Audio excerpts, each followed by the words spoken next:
할렐루야. 오늘 보실 하나님 말씀은 구약 성경 출애굽기 22장 1절에서 31절까지 말씀입니다. 구약 성경 출애굽기 22장 1절에서 31절 말씀을 제가 봉독해 드립니다. 사람이 소나 양을 도둑질하여 잡거나 팔면 그는 소 한 마리에 소 5마리로 갚고 양 한 마리에 양 4마리로 갚을지니라. 도둑이 뚫고 들어오는 것을 보고 그를 쳐 죽이면 피 흘린 죄가 없으나 해돋은 후에 피 흘린 죄가 있으리라. 도둑은 반드시 배상할 것이나 배상할 것이 없으면 그 몸을 팔아 그 도둑질한 것을 배상할 것이요, 도둑질한 것이 살아 그의 손에 있으면 소나 낙이나 양을 막론하고 갑절을 배상할지니라. 사람이 밭에서나 포도원에서 짐승을 먹이다가 자기의 짐승을 놓아 남의 밭에서 먹게 하면 자기의 밭에 가장 좋은 것과 자기 포도원에 가장 좋은 것으로 배상할지니라. 불이 나서 가시나무에 댕겨 낯가리나 거두지 못한 곡식이나 밭을 태우면 불 놓은 자가 반드시 배상할지니라. 사람이 돈이나 물품을 이웃에게 맡겨 지키게 하였다가 그 이웃집에서 도둑을 맞았는데 그 도둑이 잡히면 갑절에 배상할 것이요, 도둑이 잡히지 아니하면 그 집주인이 재판장 앞에 가서 자기가 그 이웃의 물품에 손댄 여부의 조사를 받을 것이며, 어떤 이른 물건 즉 소나 낙이나 양이나 의복이나 또 다른 이른 물건에 대하여 어떤 사람이 이르기를 이것이 그것이라 하면 양편이 재판장 앞에 나아갈 것이요, 재판장이 죄 있다고 하는 자가 그 상대편에 갑절에 배상할지니라. 사람이 낙이나 소나 양이나 다른 짐승을 이웃에게 맡겨 지키게 하였다가 죽거나 상하거나 끌려가도 본 사람이 없으면 두 사람 사이에 맡은 자가 이웃의 것에 손을 대지 아니하였다고 여호와께 맹세할 것이요, 그 임자는 그대로 믿을 것이며 그 사람은 배상하지 아니하려니와 만일 자기에게서 도둑을 맞았으면 그 임자에게 배상할 것이며 만일 찢겼으면 그것을 가져다가 증언할 것이요, 그 찢긴 것에 대하여 배상하지 아니할지니라. 만일 이웃에게 빌려온 것이 그 임자가 함께 있지 아니할 때에 상하거나 죽으면 반드시 배상하려니와 그 임자가 그것과 함께 있었으면 배상하지 아니할지니라. 만일 새 낸 것으로 새로 족하니라. 사람이 약혼하지 아니한 처녀를 깨어 동침하였으면 납폐금을 주고 아내로 삼을 것이요, 만일 처녀의 아버지가 딸을 그에게 주기를 거절하면 그는 처녀에게 납폐금으로 돈을 낼지니라. 너는 무당을 살려두지 마라. 짐승과 행음한 자는 반드시 죽일지니라. 여호와 외에 다른 신에게 제사를 드리는 자는 멸할지니라. 너는 이방 나그네를 압제하지 말며 그들을 학대하지 말라. 너도 애굽 땅에서 나그네였음이라. 너는 과부나 고아를 해롭게 하지 말라. 내가 만일 그들을 해롭게 함으로 그들이 내게 부르짖으면 내가 반드시 그 부르짖음을 들으리라. 나의 노가 맹렬함으로 내가 칼로 너희를 죽이리니 너희의 아내는 과부가 되고 너희 자녀는 고아가 되리라. 내가 만일 너와 함께한 백성 중에서 가난한 자에게 돈을 구워주면 너는 그에게 채권자 같이 하지 말며 이자를 받지 말 것이며, 내가 만일 이웃의 옷을 전당 졌거든 해 지기 전에 그에게 돌려보내라. 그것이 유일한 옷이라. 그것이 그의 알몸을 가릴 옷인즉 그가 무엇을 입고 자겠느냐. 그가 내게 부르짖으면 내가 들으니 나는 자비로운 자임이라. 너는 재판장을 모독하지 말며 백성의 지도자를 저주하지 말지니라. 너는 내가 추수한 것과 내가 짜낸 즙을 바치기를 더디하지 말지며 내 처음에 난 아들들을 내게 줄지며 내 소와 양도 그와 같이 하되 이랫동안 어미와 함께 있게 하다가 8해 만에 내게 줄지니라. 너는 내게 거룩한 사람이 될지니 들에서 짐승에게 찢긴 동물의 고기를 먹지 말고 그것을 개에게 던질지니라. 아멘. 할렐루야. 오늘 말씀의 제목은 율법에 근거한 이웃사랑을 구체적으로라는 제목으로 은혜 나누기 원합니다. 오늘 하나님은 모세를 통하여서 구체적으로 율법에 근거한 우리가 살아가면서 우리나라 같으면 어떻게 해요? 우리 대한민국의 민주주의에 근거해서 그거에 이웃에 대한 그런 것들, 법들을 정해놨다면 오늘 출애굽한 이 이스라엘 백성들에게도 구체적으로 그들이 어떻게 살아가야 되고 어떻게 이웃들에게 행해야 될지에 대해서 하나님이 구체적으로 율법으로 그들에게 이웃 사랑을 어떻게 해야 될지 그것을 말해주고 있다는 거죠. 첫 번째로 오늘 우리에게 알려주는 것은 배상은 이웃을 위해서다라는 거예요. 배상은 이웃을 위해서. 1절부터 지금 9절까지의 내용이 그 내용이에요. 사람이 소나 양을 도둑질하거나 또 팔면 그 소 5마리를 갖고 양 1마리를 4마리로 갚아. 그것에 대해서 합당하게 네가 한 대로 그대로 갚아야 된다라는 거예요. 그리고 도둑이 뚫고 들어오는 것을 보고 그를 쳐 죽이면 피 흘린 죄가 없으나 해돋은 후에 피 흘린 죄가 있다라고 말해요. 그래서 도둑은 반드시 배상할 것이나 배상할 것이 없으면 그 몸을 팔아서 그 도둑질한 것을 배상해야 된다. 결국 이 당시에도 결국 어떻게 해요? 손이 도둑질을 하는 거예요. 남의 것을 훔치거나 또 그것을 가로채서 결국은 죄를 짓게 되었다는 거죠. 결국 이것은 인간의 연약한 모습을 보여주면서 배상할 것이 없으면 그 몸을 팔아야 된다는 것은 그는 갚아주어서 본래 상태로 회복시켜 주어야 된다는 것을 이 배상해야 된다라는 것을 말해주고 있어요.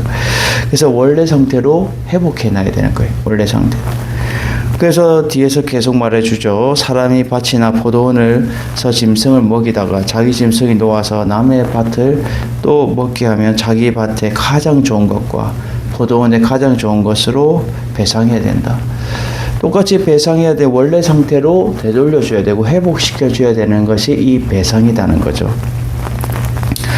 이 6절에 보면 불이 나서 가시나무에 댕겨 낯가리가 거두지 못한, 낯가리는 주상 곡식을 쌓아놓는 것을 말하는데 그것을 거두지 못한 곡식이나 밭을 태우면 불 놓은 자가 반드시 배상을 계속해서 무엇을 얘기하고 있어요? 배상을 해야 된다는 거예요. 배상. 원래 상태로 회복시켜 놓아야 된다. 그것을 계속해서 강조하고 있어요. 사람이 돈이나 물품을 이웃에게 맡겨 지키게 했다가 이웃의 집에 도둑을 맞았는데 그 도둑이 잡히면 갑절을 배상할 것이요. 갑절로 2배로 배상해야 된다는 거예요. 도둑이 잡히지 않으면 그 집주인이 재판장 앞에서 이 재판장은 그 당시에 존경하고 높은 관리를 말해주고 있어요. 그래서 모세나 아론이나 또 높은 하나님으로서 그 재판할 수 있는 그 권한에 있는 자에게 가서 그 이웃의 물품에 손댄 여부의 조사를 받아야 되고 어떤 이런 물건 즉 소나 낙이나 양이나 의복이나 다른 이런 물건에 대해서 그 또한 어떻게 해요? 상대편에게 갑절로 배상해야 된다라는 거예요. 갑절로.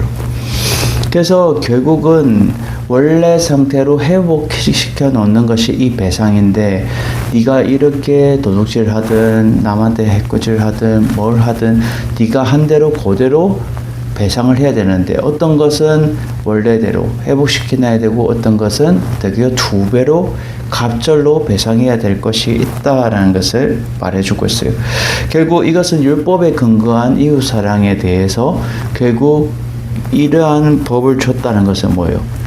이 법을 지킴을 통해서 죄를 범하지 말라라는 거예요. 죄를 범하지 말라. 우리가 이 땅 가운데 살아가면서도 마찬가지죠. 죄를 짓지 말아야 되는 거예요. 결국 이웃에 대해서 우리가 사랑할 수 있어야 되고 또 그것에 대해서 이해할 수 있어야 되고 우리가 납득이 되어지며 나아가야 되는 거예요. 그런데 여러 가지 문제들이 그러한 납득이 되어지지 않고 자기만 이기적으로 생각하다 보면 문제가 발생하게 된다라는 거죠. 그래서 결국 이 배상은 이웃을 위해서 해야 된다라는 것을 말해주고 있다라는 거죠. 두 번째로 율법에 근거한 이웃사랑을 구체적으로 무엇을 말해주냐? 합당하면 배상하지 않아도 된다라는 것을 말해주고 있어요. 합당하면. 그래서 10절부터 15절까지의 그 내용이 말해주고 있어요. 사람이 낙이나 소나 양이나 다른 짐승을 이웃에게 맡겨 지키게 하였다가 맡겼어요. 이웃에게 맡겨서 지키게 했는데 결국 죽거나 상하거나 끌려가 끌려가도 본 사람이 없으면 이것은 해를 끼친 것이 아니라 맡겼는데 그 짐승이 뭐 비실비실해가지고 아파서 죽을 수도 있고 또 다쳐서 상할 수도 있고 또 끌려가게 되면은 본 사람이 없으면 두 사람 사이에 맡은 자가 이웃의 것에 손대지 아니하였다고 여호와께 맹세하면 그 임자는 그대로 믿어야 되고 그 사람은 배상하지 않아도 된다라고 말해요. 그리고 만일 자기에게 도둑 맞았으면 그 임자에게 배상할 것인데 만일 찢겼으면 그것을 가져다가 증언할 것이요 그 찢긴 것에 대해서는 배상하지 않아도 된다는 거예요. 만일 도둑 맞은 것은 배상해야 되는데 만일 그 물건을 뭐 옷이든 뭐를 갖고 가다가 돈이든 찢어졌다면 그것은 배상하지 않아도 된다는 거죠. 찢긴 것에 대해서. 그리고 만일 이웃에게 빌려온 것이 그 임자와 함께 있지 아니할 때, 이웃에게 물건을 빌려왔어요. 근데 그 당사자와 함께 있지 아니할 때에 상하거나 죽으면 반드시 배상하여야 되는데, 그 임자와 그것과 함께 있었으면 배상하지 않아도 된다는 거예요. 함께 있지 아니할 때는 배상해야 되는데, 함께 있을 때는 있었으면 배상하지 않아도 된다. 그래서 만일 새 낸 것이면 새로 족한다라고 말해주고 있어요. 결국 이러한 율법에 근거해서 이러한 것들이 합당하면 구체적으로 이러한 것들은 배상하지 않아도 된다. 근데 이러한 부분에 대해서 네가 물건을 훔치든지 또 그러한 중대한 일들은 배상을 해야 된다라는 것을 말해주고 있다라는 거죠. 이것이 결국은 구약 시대에 출애굽한 이스라엘 백성들에게 율법에 근거한 이웃사랑을 구체적으로 말해주고 있다라는 거죠. 이 찢겼다는 것은 갈기갈기 찢겼다라는 것을 말해주고 또 끌려가는 것도 강탈하거나 도둑의 손에 끌려가는 거 이런 거를 말해주는 거예요. 그래서 결국 그것에 대해서 값을 합당하게 배상해야 되는데 합당하지 않으면 배상하지 않아도 된다라는 것을 말해주고 있다라는 거죠. 마지막 세 번째는요, 가난한 자를 해롭게 하거나 잘못된 것을 엄하게 단절해야 된다라는 걸 말해요. 잘못된 거. 결국 이 16절부터 마지막 31절까지 내용이 그건데 사람이 약혼하지 아니한 처녀를 깨어서 동침을 했어요. 사람이 약혼하지 않았는데 그 처녀를 이렇게 오셔가지고 동침을 했는데 그 납폐금을 주고 아내로 삼아야 된다는 거예요. 이 납폐금은 결혼 지참금을 말했는데 결국 그것을 통해서 아내를 사는 거예요. 만일 근데 그 처녀 아버지가 그 딸을 이 사람에게 난 주기 싫어 해가지고 거절하면 그 처녀에게는 납폐금으로 돈으로 이제 내야 된다는 거예요. 그리고 너는 무당을 살려두지 말라라고 말해요. 무당. 지금도 우리가 이 세상 가운데 무당도 있고 전쟁이도 있고 막 하는데 이 무당은 결국 요술을 부려서 귀신을 부려서 어떻게 기륭을 예측하거나 죽은 자의 영혼을 불러내서 사악한 얘기로 사람들을 현혹하는 자가 이 무당인 거예요. 그래서 뭐 무당은 어떻게 해요? 뭐 애기씨가 들어갔다면 애기씨가 애기 귀신이 들어와가지고 얘기하는 거고 또 뭐 동자 그 귀신이 들어와가지고 또 얘기하는 거고 처녀 귀신이 들어와서 얘기하는 거고 그런 거예요. 그래서 귀신의 힘을 빌려서 그래 얘기하는 자는 살려두지 마라라고 말해요. 그리고 그 당시에도 있었던 거죠. 짐승과 행음하는 자, 짐승과 이렇게 부적절한 이러한 관계를 가지는 거, 이러한 것 또한 반드시 주게 된다라는 거예요. 들어온 것이죠. 레위 18장 23절에 나와요. 여호와 외에 다른 신에게 제사를 드리는 자는 멸할지니라. 여호와 외에 다른 신을 제사를 드리는 자는 멸할지니라. 너는 이방 나그네를 압제하지 말고 그들을 학대하지 말고 애굽 땅에서 나그네였다라고 말해요. 그 구체적으로 나그네들을 너희들은 압제하거나 그들을 구속하거나 그들을 학대하지 마라라는 거죠. 그리고 너는 과부나 고아를 해롭게 하지 마라. 해롭게 하지 마라. 결국 이 해로운 것은 그들에게 고통을 주고 학대하며 욕보이는 것이 이 해로운 것인데, 결국 이 가난한 자들, 그리고 고아나 가부는 혼자 있는데 얼마나 가난하고 힘든 그러한 자들을 해롭게 하지 말라는 거예요. 만일 그들을 해롭게 함으로 그들이 내게 부르짖으면 내가 반드시 그 부르짖음에 들으셔서 응답하고 나의 노가 맹렬함으로 칼로 너희를 죽이리니 너희는 아내는 가부가 되고 너희 자녀는 고아가 될 것이다 라고 엄하게 말해주고 있어요. 그래서 내가 만일 너와 함께한 백성 중에서 가난한 자에게 돈을 구워주면 너는 그에게 채권자같이 그를 하지 말고 이자도 받지 말고, 내가 만일 이웃의 옷을 전당을 잡거든 해가 지기 전에 그에게 돌려보내라 라고 말해요. 빚지지 말라는 거죠. 그리고 해가 지기 전에 꼭 갚아야 된다는 거예요. 그리고 그것이 유일한 옷이다. 그것이 알몸이 가릴 옷인들 왜 입고 자겠느냐. 그가 내게 부르짖으면 내가 들을 것이다. 너는 재판장에게 모독하지 말고 백성의 지도자를 저주하지 말지니라 라고 구체적으로 이스라엘 백성들에게 말하고 있죠. 너는 내가 내 주사한 것과 내 짜낸 즙을 바치기를 더디하지 말고 내 처음 난 아들들을 주고 내 소와 양도 구하되 이래 동안 어미와 함께 8해 만에 내게 줄 것이다. 너희는 내게 거룩한 사람이 될지니 들에서 짐승에 찢긴 동물의 고기를 먹지 말고 그것을 개에 던지지니라 라고 말해요. 이렇게 쭉 여러분 이렇게 쭉 봤는데 결국 이것은 무엇을 말해요? 결국 가난한 자들에게 해롭게 하시고 잘못된 것을 엄하게 너희들이 단절하고 나아가야 될 것에 대해서 확실하게 말해주고 있어요. 잘못된 것은 확실하게 너희들이 근절하고 없애버리고 또 그것에 대해서 멀리하고,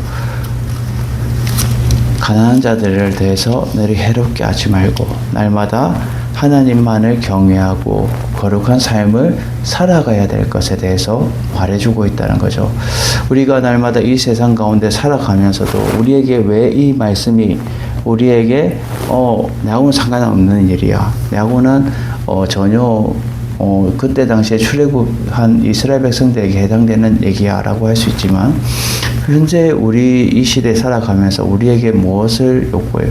너희들도 살아가면서 하나님이 이웃들에게 사랑하고 내 몸과 같이 사랑해라 라고 말했는데, 결국 그 사랑이 남을 험담하거나 남을 비난하거나 남을 깎아내리거나 또 남한테 힘들게 하거나, 다 그것이 어떻게 해요? 자기가 한 대로 결국 다 받게 된다는 거예요. 결국 그것은 자업자득이라고 하죠. 자기가 한 대로 그것이 결국은 얻게 되는 것인데, 이 땅 가운데서 우리가 이웃에게 사랑을 베풀고 또 하나님의 사랑을 전하는 자가 되어야 되고, 날마다 우리가 하나님의 말씀대로 순종하면서 합당하게 우리가 그것을 살아갈 때에 하나님이 우리에게 모든 것들을, 우리 가족과 우리 모든 환경을 열어주신다는 거예요. 저도 이렇게 사람들을 많이 만나고 이렇게 하다 보면 그 사람은 몰라요. 막 화를 내고 막 분을 못 참아서 막 하고, 막 어떨 때는 막 성질이 급한 사람 막 자기 이거를 주체 못해서 막 화를 내고 하는데, 결국은 저는 아무렇지 않게 그냥 얘기를 하지만 상대방이 더 힘들어하고, 그것이 결국은 어떻게 해요? 자기가 자기 불에 그냥 지쳐서 그냥 넘어지게 된다는 거죠.